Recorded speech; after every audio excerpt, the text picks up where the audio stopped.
Good evening, y'all. And of course, I say good evening because, yeah, as y'all obviously know, I fucked up. I didn't get in the morning video. I'm not even gonna lie to y'all. I don't know what it is recently, but I've been way more exhausted than normal. I'm not really sure what it is, and of course, quite frankly, I'm gonna have to get that looked into, but that's really neither here nor there. The bottom line is I set a goal for myself, especially for this week, and I'm going to try to keep this an ongoing thing, of course, but looking to make an effort for a daily upload every day this week, at least as far as the Monday through Friday work week is concerned. I'll try to get some more going on Saturdays. I don't typically upload on Sundays, but maybe that'll change. I'll probably figure some things out for that, but that's really neither here nor there. We're just going to jump right into things. Of course, a lot of things happened. I mentioned in my most recent video I was pretty hyped over a lot of football, and reason being, well, we'll talk a little bit about Josh Allen, specifically the Buffalo Bills, as they defeated the Kansas City Chiefs, who are now no longer undefeated. Anyway, this is really, really interesting to me for a variety of reasons. You can talk about really the whole notion of Buffalo being, I think it's 4-1 now in the regular season, but like 0-4 or whatever it is in the playoffs. Honestly, I don't really know necessarily that. For one thing, I'm not sure that that's necessarily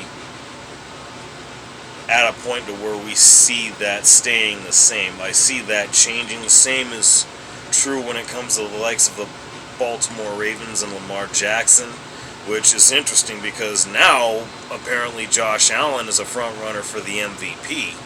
I don't know if I necessarily agree with that, but there's definitely a strong enough argument for it.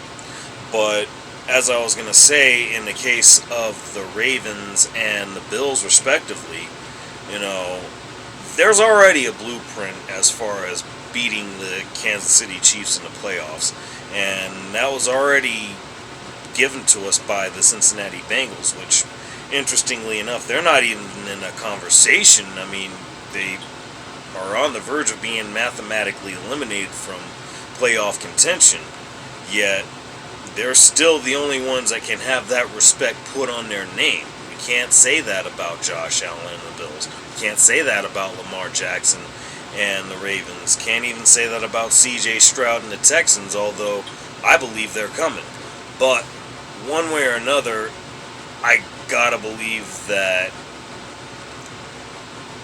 really I can say all I want to how much I felt the Chiefs got lucky over a week ago when they blocked the potential game-winning field goal for the Denver Broncos, but at the end of the day, it is what it is. They wound up getting the win, and regardless of how they're getting the win or what it is that they're doing, it still makes them every bit as dangerous as they have been. And they're the back-to-back reigning defending Super Bowl champions, could still get the three-peat, but I'm going to imagine that at the very least this man, maybe even Lamar, still has something to say about it. We'll find out in the coming weeks. But on a not-so-happy news, Joe Douglas, now former GM for the New York Jets, of course, being given the old pink slip today.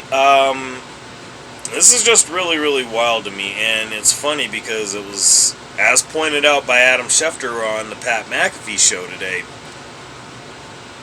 this was also on a Tuesday, much like the firing of Robert Saleh. I don't know what it is about Tuesdays that seem to be the thing for the Jets just getting rid of people. Honestly, I don't get it. I really don't get it. It's even funnier because they even talked about it on the McAfee show. You know, it was a thing to where when it came to Robert Saleh, Woody Johnson was quick to let him know, you know, I'm not the one that hired you. And that was just whatever unsubtle message there was supposed to be with that. The fact of the matter is, it's just really, really wild that, you know, one, that anyone would even think to say that, but even more so the fact that it was his brother, I believe the name is Christopher Johnson, I'm not real sure. Either way, he was the one that was responsible for the Saleh hire. I don't know about Joe Douglas in particular, but he was the one that hired Robert Saleh. And that being because of the fact that at the time, Jets owner Woody Johnson was ambassador under the Trump administration, and there's actually been some speculation that he could be going back to joining said renewed administration, or at least soon to be renewed administration, with all the things that go on with that. I mean,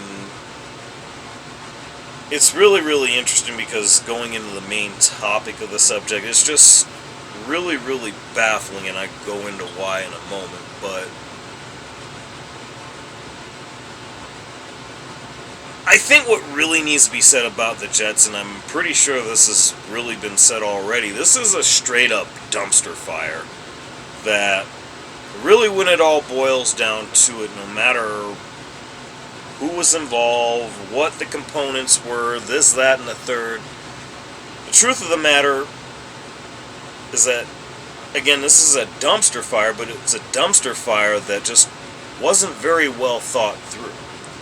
And I don't know that when Robert Saleh was brought in, that Aaron Rodgers was ever a part of the plans, or what the case may have been. I mean, at the time, they were rolling with Zach Wilson, who, I mean, we don't know what he's going to really end up being like in this league. But one way or another, it's going to be something that I got to imagine is better than what we're seeing with the New York Jets. And I really don't know any other way to look at it other than that. And speaking of dumpster fires, Jerry Jones was doing his Tuesday morning radio show thing. These are really, really funny to me when I hear about them, and I really don't even pay him much mind, but I wanted to talk about this today, and it's interesting having talked about Woody Johnson because I gotta ask a question. It's a really, really serious question here. I mean, of course, I'm obviously not one of the richest people in the world or anything like that, and I'm not going to pretend that I am, although would I love to be? Sure, but at the same time, I gotta question how worthwhile that actually is. Just given the fact that, you know, you have this man on the radio shows, he was basically talking about being